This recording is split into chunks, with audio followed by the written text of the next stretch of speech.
Students, आज की class में हम जानेंगे शिक्षा के उद्देश्यों के बारे में। अलग अलग आयोगों ने कौन कौन से सुझाव दिए कि शिक्षा के उद्देश्य क्या होने चाहिए। इसके पहले हम शिक्षा के उद्देश्यों के बारे में जान चुके हैं। उस क्लास में हमने शिक्षा के उद्देश्यों के बारे में जाना, सामाजिक उद्देश्यों के बारे में जाना, व्यक्तिगत उद्देश्यों के बारे में जाना। इन सभी के बारे में हम इसके पहले जान चुके हैं। तो आज हम जानेंगे कि शिक्षा के तीनों आयोगों ने शिक्षा के क्या उद्देश्य निर्धारित किए। तो अलग अलग समय पर अलग अलग शिक्षा के उद्देश्य रहे हैं। जैसे प्राचीन भारत में शिक्षा के उद्देश्य क्या थे? ईश्वर की भक्ति तथा धार्मिकता पे विश्वास करना, पवित्रता और जीवन की सद्भावना। इसी प्रकार ज्ञान तथा कर्म का समन्वय करना, इस प्रकार के हमारे प्राचीन शिक्षा के उद्देश्य थे। फिर आई बौद्धकालीन शिक्षा। बौद्धकालीन शिक्षा में शिक्षा का क्या उद्देश्य रहा? निर्वाण की प्राप्ति को उन्होंने अपनी शिक्षा का मुख्य उद्देश्य रखा।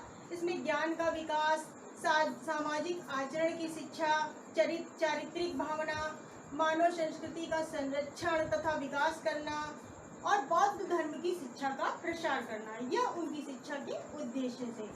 फिर मध्यकालीन या मुस्लिम शिक्षा आई। मुस्लिम शिक्षा का उद्देश्य क्या था?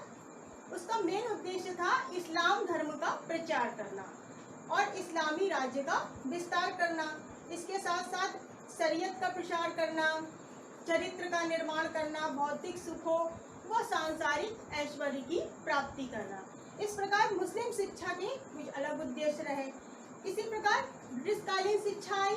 ब्रिटिशकालीन में शिक्षा का उद्देश्य क्या था?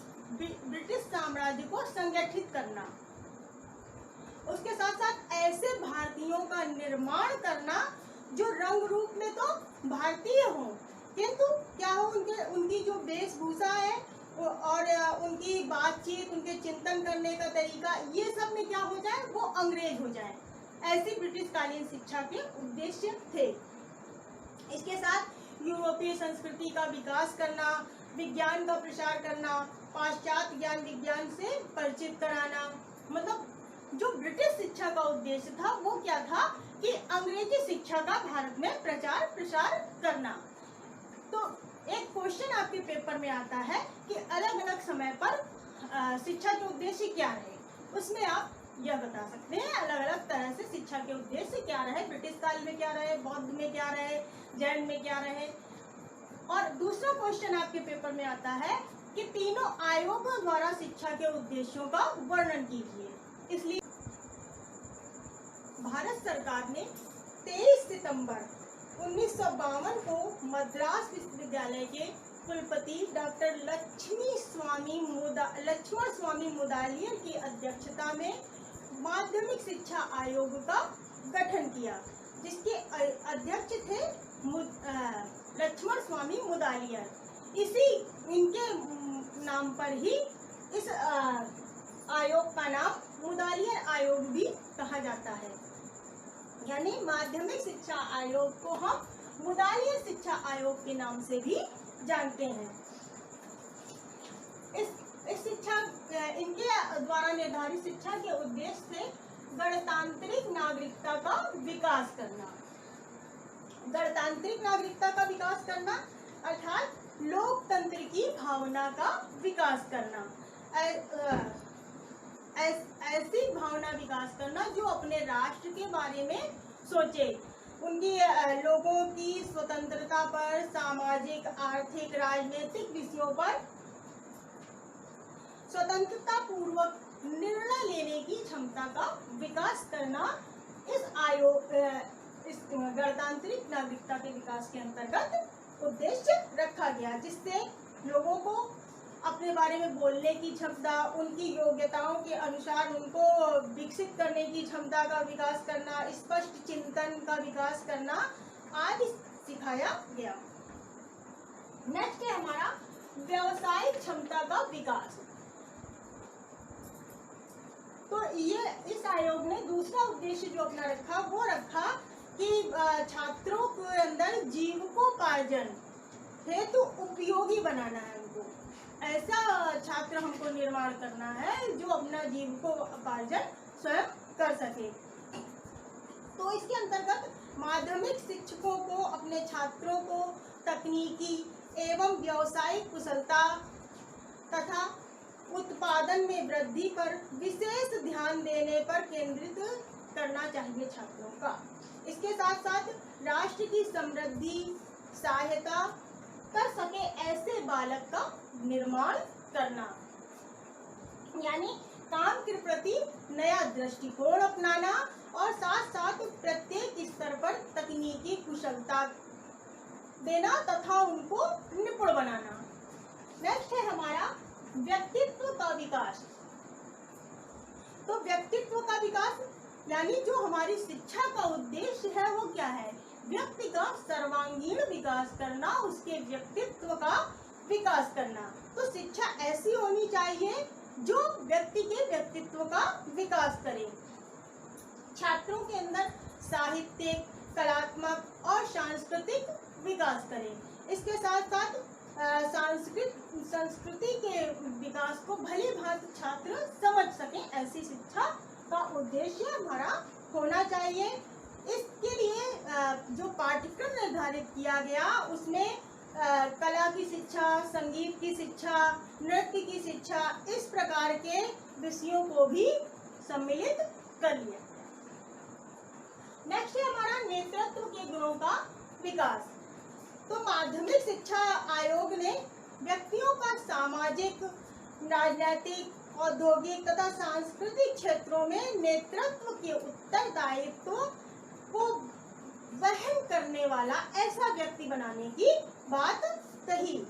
शिक्षा के द्वारा उन व्यक्तियों को नेतृत्व का प्रशिक्षण प्रदान किया जाए ताकि वो सांस्कृतिक क्षेत्र में नेतृत्व संभालने का कार्य भली भांति कर सके। नेक्स्ट है हमारा कोठारी आयोग द्वारा निर्धारित शिक्षा के उद्देश्य।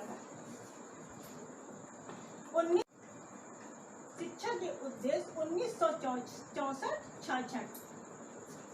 तो कोठारी आयोग कब इसका गठन किया गया? इसको 14 जुलाई 1964 ईसा को भारत सरकार ने 17 सदस्यीय टीम के साथ कोठारी आयोग का गठन किया, जिसके अध्यक्ष थे दौलत सिंह कोठारी। इन्हीं के नाम पर इस आयोग का नाम कोठारी आयोग भी है। इसके उद्देश्य थे उत्पादन में वृद्धि करना,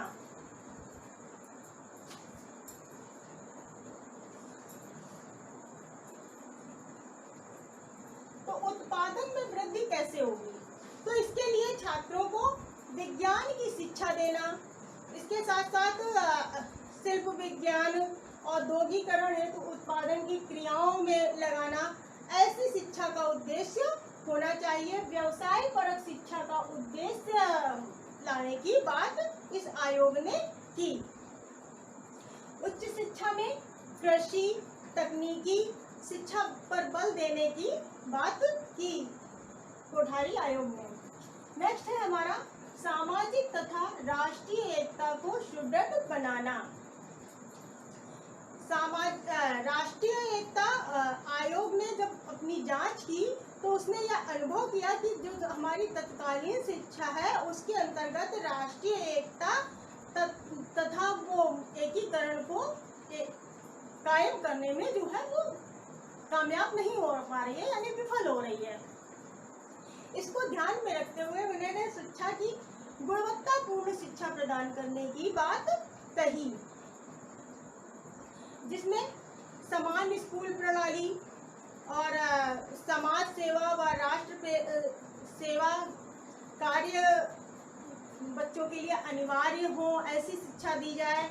इसके साथ साथ राष्ट्रीय चेतना को प्रोत्साहित किया जाए, सभी संघीय भाषाओं का ज्ञान कराया जाए, उनको विकास किया जाए। इसके साथ साथ जो हमारी राष्ट्रभाषा हिंदी है उसके विकास पर भी विशेष ध्यान दिया जाए, ऐसे प्रयत्न किए जाए जिससे उसका भी विकास हो। इसके साथ साथ बच्चे अपनी राष्ट्रीय परंपराओं को समझ सकें तथा इसके प्रति उनमें सकारात्मक सोच उत्पन्न हो, ऐसी शिक्षा हो। नेक्स्ट है हमारा शिक्षा द्वारा लोकतंत्रीय गुणों का विकास करना। तो जो हमारी शिक्षा है उसके द्वारा क्या करना है, लोकतंत्रीय गुणों का विकास करना है। तो यानी बच्चा जो है हमारा राष्ट्र के प्रति जागृत हो, इसके साथ साथ अपने प्रति भी जागृत हो और जाने कि हमारे क्या अधिकार हैं, उनके बारे में समझे। तो इसके लिए आयोग ने कहा कि 6 से 14 वर्ष के तक के बालकों को अनिवार्य तथा निःशुल्क शिक्षा प्रदान की जाए। इसके साथ साथ विद्यालयों में समानता की भावना, धर्मनिरपेक्षता, राष्ट्रीय एकता, भाईचारा, सहयोग की भावना आदि उत्पन्न करने वाला वातावरण उत्पन्न किया जाए, जिससे बच्चों के अंदर, क्योंकि हमारे भारत में क्या है, अलग अलग धर्म के लोग रहते हैं, तो बच्चे को क्या उन अलग अलग धर्म के लोगों के साथ रहना सिखाना है। इसके साथ साथ सहयोग की भावना का भी विकास करना, ऐसा हमारी शिक्षा का उद्देश्य होना चाहिए। सभी बच्चों को शिक्षा के समान अवसर प्रदान किए जाने चाहिए। प्रौढ़ शिक्षा का अधिक से अधिक प्रचार व प्रसार करना चाहिए। इसके साथ साथ विद्यालयों में ऐसे कार्यक्रमों का आयोजन करना चाहिए जिससे बालकों में लोकतंत्रीय मूल्यों तथा आस्था उत्पन्न हो सके और बच्चे के अंदर लोकतंत्रीय गुणों का विकास हो सके। नेक्स्ट है शिक्षा द्वारा राष्ट्र का आधुनिकीकरण करना। यानी जो हमारी शिक्षा है उसमें विज्ञान एवं तकनीकी का प्रयोग किया जाए ताकि जनसाधारण के जीवन स्तर को ऊंचा उठाया जा सके। इसमें ज्ञान की तीव्रता के प्रसार की गति के साथ साथ उसमें गतिशीलता रखने का भी प्रस्ताव दिया गया। इसके साथ साथ 6 से 14 वर्ष के बच्चों की शिक्षा, जनसाधारण की शिक्षा, छात्रों में प्रगतिशील वाले ऐसे वातावरण के प्रति उत्सुकता जागरूक करना और उच्च शिक्षा में विज्ञान एवं तकनीकी का प्रयोग सिखाना, ऐसी शिक्षा के उद्देश्य होना चाहिए। नेक्स्ट है हमारा शिक्षा द्वारा सामाजिक, नैतिक व आध्यात्मिक मूल्यों का विकास। जैसे कि हम सभी जानते हैं कि हमारी शिक्षा का मुख्य उद्देश्य क्या है, बालक का सर्वांगीण विकास करना। तो उसके लिए जरूरी है कि बालक का हम नैतिक, चारित्रिक, आध्यात्मिक विकास भी करें। जिस तरह हम उसको शिक्षित बना रहे हैं उससे उसका नैतिक विकास कर रहे हैं, उसके चरित्र का निर्माण कर रहे हैं, उसके व्यक्तित्व का निर्माण कर रहे हैं। इसके साथ साथ हमारी शिक्षा ऐसी हो जो बच्चों को आध्यात्मिक मूल्यों से भी जोड़े। उसके लिए छात्रों को सामाजिक सेवा के कार्यक्रमों में भाग लेने के लिए प्रेरित करना चाहिए। इसके साथ साथ महान व्यक्तियों के आदर्श चित्रण को उनके सामने प्रस्तुत करना चाहिए। जो हमारे महापुरुष हैं उनकी जीवनी को उनके पाठ्यक्रम में शामिल करना चाहिए। और जो उच्च शिक्षा में क्या है कि मूल्य आधारित शिक्षा होनी चाहिए जिससे बालक के आचरण का विकास हो सके, ऐसी शिक्षा के उद्देश्य होने चाहिए।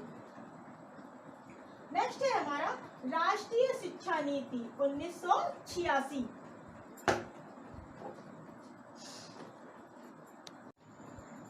तो राष्ट्रीय शिक्षा नीति 1986 के अनुसार जो हमारी शिक्षा के उद्देश्य थे वो इस प्रकार थे। व्यक्तित्व का विकास करना, यानी बालक के व्यक्तित्व का विकास करना, ऐसी शिक्षा होना चाहिए। राष्ट्रीय शिक्षा नीति का जो लक्ष्य था वो संपूर्ण देश में राष्ट्रीय शिक्षा व्यवस्था का विकास करने का था। इसके लिए शिक्षा की चुनौती नामक एक दस्तावेज में कहा गया कि शिक्षा द्वारा व्यक्ति की सामाजिक, आर्थिक तथा उसकी क्षमताओं और सृजनशीलता पर जोर दिया जाना चाहिए। ऐसी हमारी शिक्षा होनी चाहिए जिसके अनुसार राष्ट्रीय शिक्षा नीति ने शिक्षा के निम्नलिखित उद्देश्य निर्धारित किए।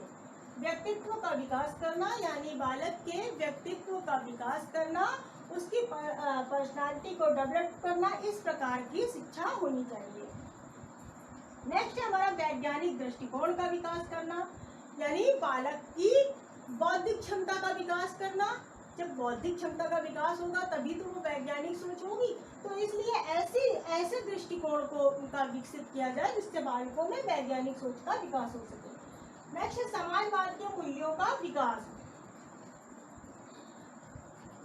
नेक्स्ट है हमारा लोकतांत्रिक, चारित्रिक व आध्यात्मिक मूल्यों को सजोना, यानी जो हमारे लोकतांत्रिक मूल्य हैं, प्रजातंत्र की भावना का विकास करना, बच्चे का चारित्रिक विकास करना और उसको अध्यात्म से जोड़ना। जो आध्यात्मिक मूल्य है हमारे, जो हमारी रीति रिवाज परंपराएं हैं, हम ईश्वर से आस्था बनाए रखते हैं, इन चीजों को बालक को भी हमें आध्यात्म से जोड़ना है। सत्यम शिवम सुंदरम की भावना को बालक के अंदर भी लाना है। धर्मनिरपेक्षता के मूल्यों का विकास, जैसा कि हम सभी जानते हैं हमारा भारत कैसा धर्मनिरपेक्ष राज्य है, तो धर्मनिरपेक्षता के मूल्यों का भी विकास करना है।